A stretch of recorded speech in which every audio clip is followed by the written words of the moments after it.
Olá, bem-vindo ao episódio 0 do Livregano, um canal que pretende discutir as principais questões do veganismo através de uma ótica libertária. Aqui a gente vai apresentar para vocês um pouquinho da gente, como chegamos até aqui, por que temos esse canal, nossa relação com os animais, com o veganismo e com o libertarianismo. Livregano, pro veganismo livre. Olá, bem-vindo ao nosso episódio. Primeiramente, eu gostaria de agradecer e pedir para você ouvir esse episódio até o final, apesar de saber que não é um assunto tão interessante. Afinal, eu vou falar um pouco mais sobre mim, como eu cheguei até aqui. E você ainda não me conhece, não sou de interesse pessoal seu, mas de qualquer forma é muito importante saber por que eu estou aqui, como eu estou aqui. E a minha história acaba contando um pouco do nosso canal. Eu sou Fernando Ramires, eu tenho 37 anos, atualmente eu moro na Irlanda, mas eu nasci na cidade de São Paulo, eu cresci na cidade de São Paulo. Eu só saí da minha casa em 2012, quando eu vim para Irlanda. Então eu cresci no bairro da Penha, numa vilazinha lá no bairro da Penha, e eu tive uma infância muito tranquila, apesar de ser uma vida na cidade grande, mas o meu bairro era bastante familiar, bastante residencial, e principalmente nos anos 80, nos anos 90, a gente vivia uma vida bastante pacata. Eu cresci com mais 3 irmãs e um irmão, meus pais e os meus avós. A gente morava tudo na mesma casa, era como se fosse uma casa separada, ainda é, porque a gente ainda mora na mesma casa lá no Brasil, eu não mais, mas minha avó ainda mora no fundo, meus pais na frente e meu irmão também. Minhas irmãs já estão casadas, elas moram em outras casas. E a gente cresceu nessa casa, nesse bairro, nessa vilazinha no canto de São Paulo. Do lado da minha casa tinha um terreno baldio que a gente tomava conta. Esse terreno baldio ajudou bastante na minha relação com os animais, porque a gente tinha um quintal grande, a gente não tinha carro, e a gente cuidava de cachorro, de gato, de passarinho, de peixe. O quintal grande ajudou bastante para esse tipo de coisa também. E no terreno do lado de casa, a gente meio que olhava, tomava conta, até para não criar entulho, mosquito, rato, essas coisas. E tinha bastante árvore ali. Pé de limão, pé de goiaba, cana-de-açúcar, abacate, manga, jambo. Então eu brinquei bastante nesse terreno quando eu era menor. Quando você cresce nos anos 80, nos anos 90 em São Paulo, você se depara com uma situação que é você chegar no mercado, supermercado, e a caixa te oferecer pintinhos para levar para casa. E se você está com seus pais, ou se você é os pais e está com criança, é meio difícil de recusar. E a gente levou uma vez para casa esses pintinhos e lá eles ficaram nesse terreno. A gente cuidava bem. Eu lembro do meu avô dando quirela para esses pintinhos. O muro era baixo, a gente sempre interagia bastante com eles. Isso me ajudou bastante na minha relação com os animais. Afinal de contas, galo, galinha, pintinho geralmente não é um animal de estimação, principalmente para alguém que vive na cidade grande. Então eu consegui ver exatamente essa relação do cachorro, do gato, do passarinho, do pintinho, do peixe. Obviamente que cada um tinha sua personalidade, inclusive individualmente, cada indivíduo desses animais tinha sua personalidade, mas cada espécie em si tinha o seu jeito de ser, de demonstrar carinho, afeto, respeito. Mas enfim, uma vez eu cheguei da escolinha, eu devia ter uns 4, 5 anos, não tinha mais os pintinhos ali no terreno, algumas penas no quintal, e eu perguntei pra minha mãe, cadê os pintinhos? Aí ela disse, não sei, tinha um gato por aí, passando por aí, de repente eles é, foram se esconder, vai se trocar, a gente vai jantar e depois você procura. Falei, tudo bem. Cheguei em casa, me troquei, sentei no chão, lembro dessa cena até hoje, aí minha mãe colocou o prato, arroz e um ensopado de frango. Eu dei 3 garfadas, eu olhei pra casa dos meus irmãos, todo mundo emburrado, e aí eu me dei conta que minha mãe tinha cozinhado os meus pintinhos. Fiquei bastante bravo, hoje em dia eu falo rindo, eu falo pra ela que eu fiz terapia por causa dela, por causa dessa cena. Ela fez eu comer os meus bichinhos de estimação, na verdade, né? Mas pra ela, provavelmente desde o primeiro momento, quando ela pegou esses bichinhos de estimação pra mim, não era pra servir como bichinho de estimação, era pra servir como carne, como ensopado no futuro. Desde aquele momento, eu deixei de comer frango ensopado. Porque eu relacionava o frango ensopado, fazia me lembrar dos meus bichinhos de estimação. Eu comia outros tipos de frango, mas eu evitava bastante esse tipo de prato.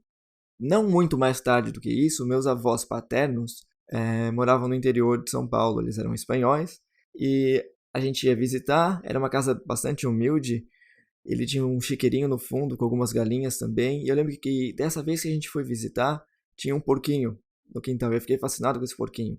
E eu fui de cara brincar com o porquinho, achando que fosse igual cachorro, até que eu descobri que realmente era igual cachorro, porque ele correu atrás de mim para me morder. E eu corri, mas ele não conseguiu me pegar. De qualquer forma, o porquinho estava lá e eu fiquei fascinado com esse porquinho, só que eu descobri da pior forma possível que ele não era também um bichinho de estimação. Era para servir pro almoço da família que a gente estava visitando, coisa do interior, é bastante comum. A pior forma possível porque eu vi a cena deles matando o porco, eu lembro do porco se esperneando, gritando, eu lembro da quantidade de sangue. Minha irmã também impressionada, já um pouco mais velha, eu sou o mais novo, e a minha irmã mais velha, Gisele, é a irmã do meio, na verdade, ela me pegando no colo e me levando lá na frente, no quintal lá na frente, pra gente não ouvir os gritos, mas eu conseguia ouvir os gritos. E mais tarde o porco assado, e o leitão assado, como eles dizem, tava ali no prato inteiro olhando pra mim. Era impossível não lembrar daquele porquinho que tava no quintal, com aquele porquinho inteiro ainda olhando pra gente. E eu lembro que esse dia eu não comi o porco, minha mãe tentou insistir, e eu desde então deixei de comer carne de porco. Obviamente que a gente não associa, por exemplo, presunto, salsicha com carne de porco, com o animal em si. Mas carne de porco, quando tinha alguma coisa que realmente me lembrava, bisteca de porco, por exemplo, ou leitão, ou sei lá, alguma coisa que tenha mais o formato do animal, eu deixei de comer bastante quando era pequeno. Acho que esses 2 episódios, da parte traumática, vamos dizer assim, foram uma sementinha para eu pensar, questionar exatamente por que eu me relacionava com alguns animais de algumas formas e com outros animais de outras formas. Era meu galo, minha galinha, do mesmo jeito que era meu cachorro, meu gato, então desde pequeno eu tinha esse questionamento. Apesar disso, eu só fui me tornar vegetariano mais tarde. Aí já com os meus 31, 32 anos, voltando de uma viagem do Brasil, onde eu tinha comido bastante churrasco, apesar de churrasco, se eu comesse muita carne eu acabava passando um pouco mal, ficava um pouco enjoado, com aquela sensação de leseira, de que meu corpo estava muito pesado, digestão mais ou menos. Eu tinha comido bastante churrasco e quando eu cheguei em casa aqui na Irlanda, eu falei, a partir de hoje eu sou vegetariano. E foi uma decisão assim meio que repentina, quase sem pensar. E eu acabei falando para mim mesmo que eu vou conseguir, mas assim, é um pouco difícil, a gente tem que começar a pesquisar. Então a minha decisão foi, vou planejar. Quando eu consumir as coisas aqui em casa, quando eu for comprar alguma coisa para eu comprar para cozinhar aqui em casa, eu opto por produtos vegetarianos ou até mesmo veganos. E se eu estiver na rua, e aqui a gente acaba viajando bastante na Europa, porque as passagens são bem baratas, e a gente vai às vezes para países que a gente não fala a língua, que as pessoas não falam inglês, e acabam dificultando um pouco a comunicação. E muito provavelmente, não sabia exatamente se em todos os lugares eu ia conseguir encontrar opções vegetarianas ou veganas. E eu falei comigo mesmo, então eu vou fazer o seguinte: quando eu for viajar ou for sair para algum lugar e não tiver essas opções vegetarianas, principalmente, eu vou para a opção que tenha menos carne. Tipo, por exemplo, sei lá, um omelete com bacon. Aí eu pensei, mas o omelete em si já dá para eu tirar o bacon, pedir só o ovo frito ou somente um ovo mexido. Então eu vou ter opção, tipo, batata frita, qualquer coisa desse tipo. Isso eu encontro em qualquer lugar. E apesar disso, eu consegui desde aquele momento, desde aquele dia, sair na rua e consumir sempre alguma coisa vegetariana. E o meu plano, além disso, foi: se eu estiver em algum lugar que tem opções vegetarianas e tem uma opção vegana, eu vou optar pela opção vegana, porque faz muito mais sentido para mim. Então, a minha prioridade foi sempre essa questão de escolher a opção com menos carne, com menos produtos de origem animal de forma geral, e desde então as opções mais próximas do veganismo. E por isso, assim, a minha transição para o vegetarianismo foi um pouco mais lenta, eu diria que um pouco mais difícil, porque foi o momento que eu comecei a ler a parte dos ingredientes, dos produtos, descobrir o que tinha, o que não tinha, ver restaurante que oferecia opção vegana, vegetariana, as marcas que eu gostava, as marcas que eu não gostava, mesmo sendo vegetarianas ou não. Então é uma parte de descoberta um pouco maior. Já no veganismo, você já está um pouco mais, pelo menos no meu caso, eu já estava um pouco mais acostumado com essas coisas. Já tinha descobrido algumas dicas de como cozinhar algumas coisas, já estava me preparando para esse veganismo sem muita cobrança, e ainda conseguia me virar muito bem comprando essas coisas. Então, pro veganismo eu achei que foi uma transição um pouco mais fácil do que para o vegetarianismo em si. E não teve nenhum outro estalo do tipo algum amigo, alguma coisa desse tipo. Na verdade, eu fiz muita pesquisa em relação à minha saúde. Será que eu vou conseguir ser vegetariano sem precisar me preocupar muito com a minha saúde, sem precisar muito de ir ao médico, se eu vou ficar doente? E é uma pesquisa muito importante, na verdade, para esse processo, porque a gente tem que saber exatamente, sei lá, vou só cortar a carne da minha dieta? Será que eu já tinha uma dieta boa quando eu comia carne ou não? Será que vai fazer alguma falta? Esse tipo de questionamento foi muito importante para mim, para eu poder ir atrás de pesquisa científica mesmo, não apenas do que as pessoas falavam na internet.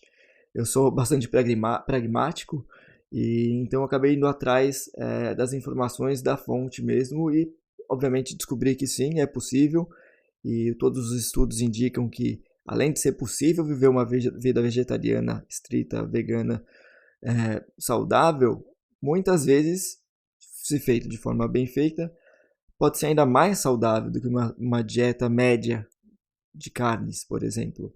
Uma dieta que você consuma carne também. Então isso foi muito importante para minha conscientização e para a consolidação do meu vegetarianismo e, logo depois disso, para o meu veganismo.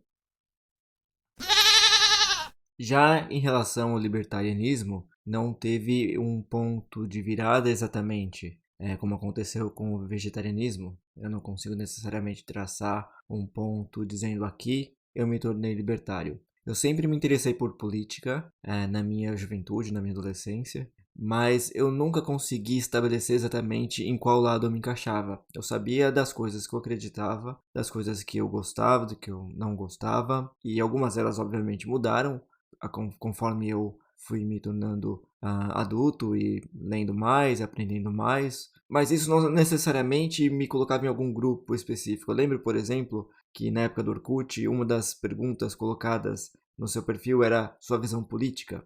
E a minha resposta foi apartidário, porque eu realmente não sabia exatamente onde me encaixar. Lembro, por exemplo, que eu tentei me associar a algum partido político, seja para uma futura candidatura, esse tipo de ilusão que a gente tem na adolescência de que a gente vai mudar o mundo através do voto ou da política, através de um partido político, enfim. E eu lembro que eu comecei a ler alguns partidos, o que eles pediam, o que eles exigiam, o que eu tinha que fazer, o que eu tinha que acreditar, o que eu gostava, o que eu não gostava em relação à política, e eu não consegui concordar, não diria nem 100%, mas concordei muito pouco com os partidos políticos da época, principalmente os que estavam mais disputando as eleições e tudo mais. Então eu sempre fiquei nesse meio termo em relação à política, me considerando um apartidário que era interessado por política, mas não necessariamente se declarava de esquerda ou de direita. Algumas pessoas talvez me colocassem como direita e algumas outras pessoas como esquerda pelos meus posicionamentos. Então, por exemplo, se eu falasse que eu era a favor de casamento entre pessoas do mesmo sexo, e aí algumas pessoas que se diziam de direita diriam que eu era progressista ou de esquerda. E se eu falasse que eu era a favor de um mercado livre, e aí algumas pessoas de esquerda me taxariam como pessoa de direita. E eu acho que existia um ponto daí que eu comecei a descobrir que existia e poderia existir uma ideologia política, filosófica até, que era capaz de enquadrar essas duas visões. Eu poderia ser liberal no sentido social e liberal no sentido econômico, filosófico. Foi aí que eu comecei a ler mais a respeito do libertarianismo.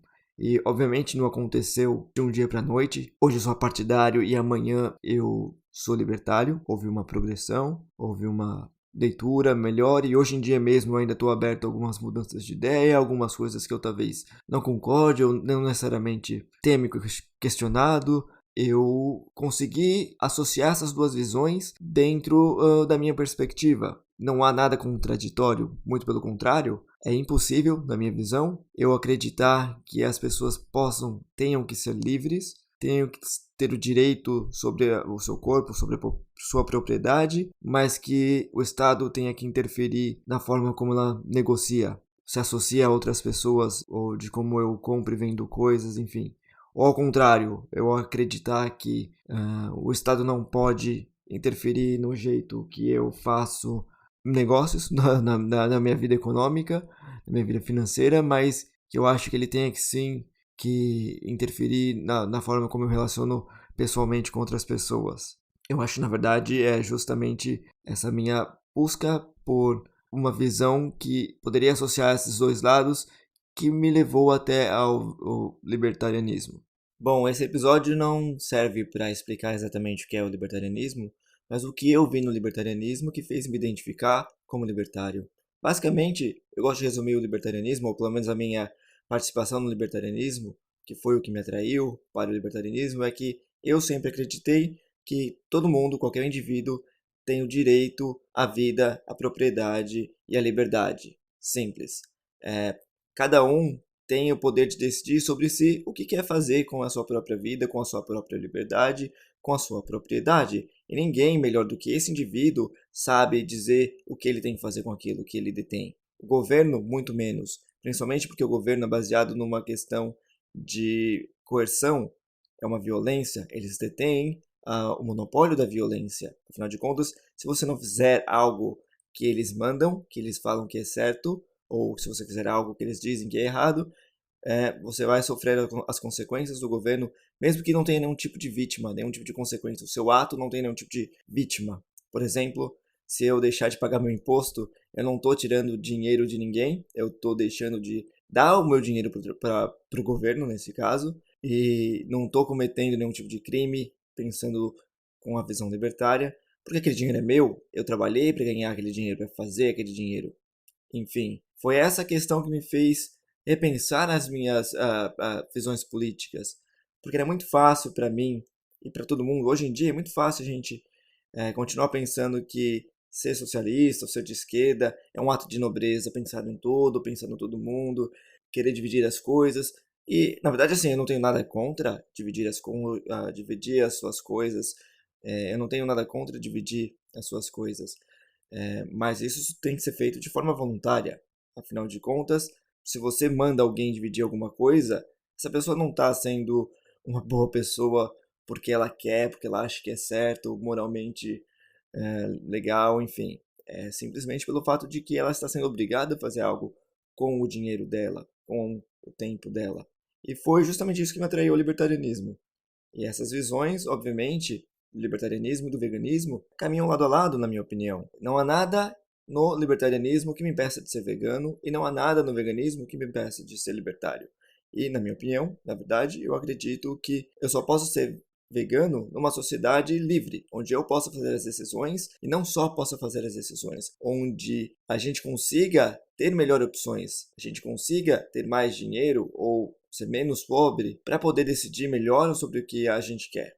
Então esse podcast está aqui para marcar o território, dizer que a gente pode sim ser vegano e ser libertário e ser vegano, que não há nada de errado nisso, que nós queremos buscar um movimento livre. Nós estamos aqui por um veganismo livre e ninguém vai impedir que nós possamos ser veganos e libertários. Que ninguém é o dono do veganismo simplesmente pelo fato de que eles não gostam do capitalismo ou do livre mercado. Enfim, então eu peço para que você, que é libertário e vegano, para você que é libertário e gostaria de defender também essa causa, de estar do nosso lado, mesmo não sendo vegano, e você que é vegano e está chegando por aqui agora e está querendo entender melhor sobre o veganismo e quer ouvir melhor as minhas ideias, fique por aqui e ajude a espalhar as nossas ideias. Muito obrigado e até a próxima!